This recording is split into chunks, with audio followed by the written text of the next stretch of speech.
can use a soft Pilates ball. So this ball is just a 12-inch ball, and it's quite useful at working the inner thighs. You can add a little bit of pressure onto the core. You can work on the stability on the pelvis.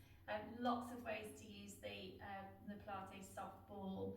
So let's start off on our backs when you're ready, and I'm going to pop the ball between my knees.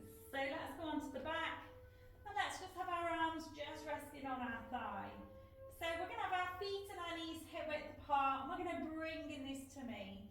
So let me just show you what we're going to do. I'll give you a little bit of time to set up. So this is where we're going to reach up towards the knees. I'm going to squeeze the ball as hard as I can.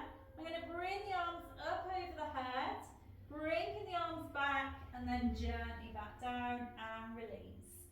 Okay, so popping that ball there when you're ready. So when you're ready, let's think about engaging that core. So we're pulling that belly button in and up towards the rib cage. Not too hard, but a little bit of engagement in there. Let's have our hands just resting on our thighs. So we're just going to squeeze this soft ball. We're going to lift the head and the shoulders. We're going to reach towards the knees. And then we're going to come gently back down and relax the squeeze. So let's incorporate our breathing. We're going to breathe out as we come up. We're going to have an in-breath when we squeeze, and out as you go back down. Okay, let's work with the arms for the next one. So we're going to exhale, coming up, squeeze, inhale, taking the arms up and over, exhale, gently back down again.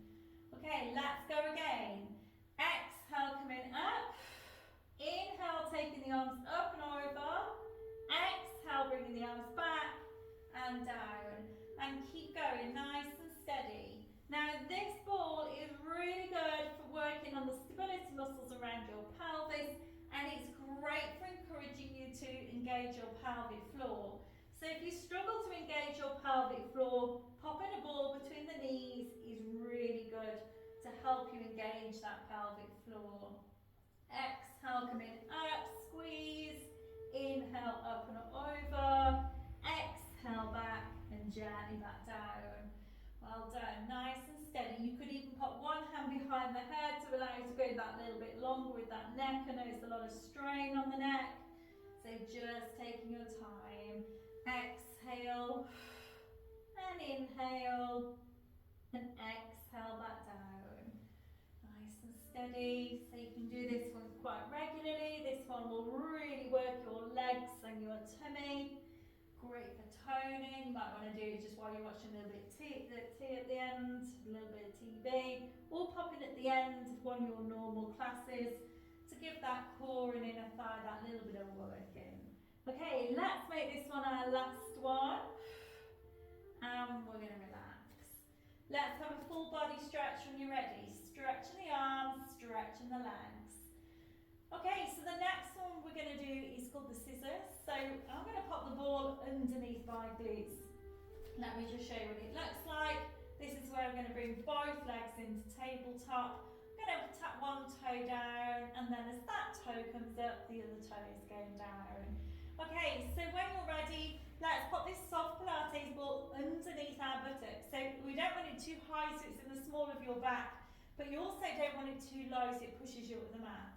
Let's have our feet and our knees in a bad position, hip width apart. Let's have our arms resting down by our side, palms facing down, and tucking the chin in towards that breastbone. So bringing in the tummy and pelvic floor. Very carefully, very steady, let's bring both legs one at a time into tabletop position. And then we're going to tap one toe down, and then as that toe comes up, the other toe goes down, and we keep going. Now they cross in the middle and they stop at the same time. So we're moving from the hip. Have a look at that leg. Make sure the whole leg is moving away. You're not just bending that knee.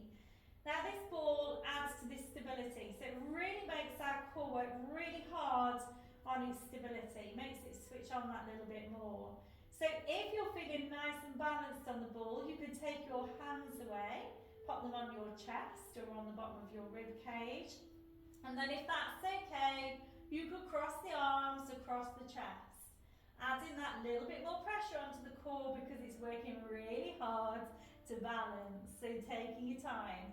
Have a look at these legs again. Make sure they're moving away. Don't just bend the knee, but really working the thighs. The ball adds that little bit more pressure onto the core by working it to stabilise, but it also means that that toe's got to go past the centre of that hip. So it goes past that point of that hip to reach the floor. So we're really working those thighs. We're working our hip flexors. Exhale as one leg moves away, and inhale as that leg comes back. Breathing in and out. Again, a really nice exercise to do on its own, maybe when you're watching TV on a night time, or maybe if you want to pop it at the end of one of your classes.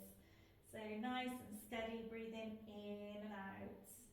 Okay, so I'm just going to go a couple more times. Obviously you can carry on, repeat both exercises, maybe 2 or 3 sets, and really feel the difference in your legs and your core.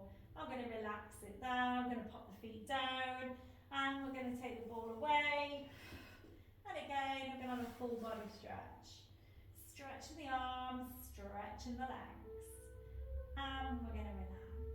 Okay, so hope you enjoyed it. Thank you for joining me, and hopefully I'll see you soon. Bye bye.